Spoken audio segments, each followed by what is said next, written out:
Tiffany took a deep breath, her voice trembling as she began to describe the alleged incident. That night at 10 o'clock, I was walking home from tutoring, and the elevator in that building was broken, so I had to take the stairs. Just as I reached the 26th floor, someone suddenly covered my mouth from behind. I struggled desperately, but Buddy was very strong. He dragged me directly to the rooftop, threatening me to play with him. I raised an eyebrow and pressed her.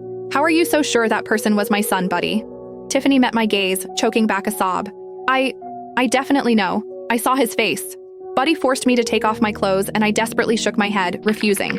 But he just raised his hand and grabbed my neck. He said he'd choke me to death if I didn't obey him. I was too scared, so I had no choice but to give in. Boo-hoo.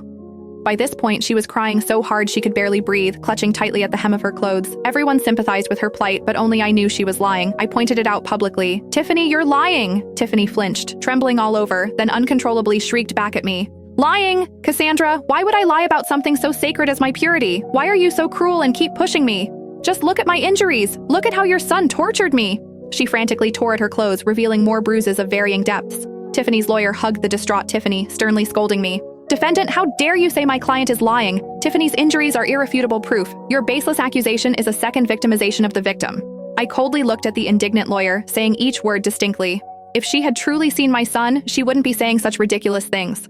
The day my son and I moved, the only child Brenda and Tiffany saw was me. My son Buddy had never shown his face to them, not once. If they had ever seen my son, they would absolutely never pin a crime like assault on him. Tiffany's lawyer scoffed at my words. "Defendant, is your son some kind of celebrity that my client Tiffany would be so eager to tarnish her own reputation just to falsely accuse him?" Tiffany chimed in. "I really did see Buddy. I saw him coming out of his house when I was going to tutoring. We rode the elevator down together, and he said his name was Buddy, and he was the new neighbor." Brenda pointed her finger at me, screaming, "You, Cassandra, don't think you can muddy the waters here and get your son off the hook. Tiffany saw your son with her own eyes. She even knows his name. You can't deny it." I watched the mother and daughter play off each other, finding it laughable. Tiffany spoke with such conviction because the hallway and the rooftop were surveillance blind spots. The mother and daughter exploited those blind spots, which is why they dared to fabricate such blatant lies. I didn't bother arguing with them further. Instead, I turned to the judge. "Your Honor, the plaintiff's testimony contains numerous contradictions and inconsistencies. It's simply not enough to corroborate the alleged assault by my son, Buddy."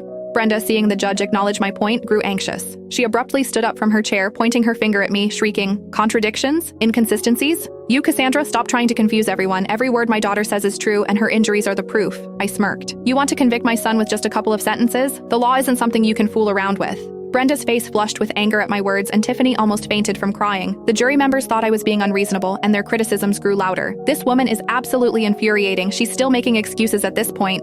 Why wasn't it her child who was assaulted?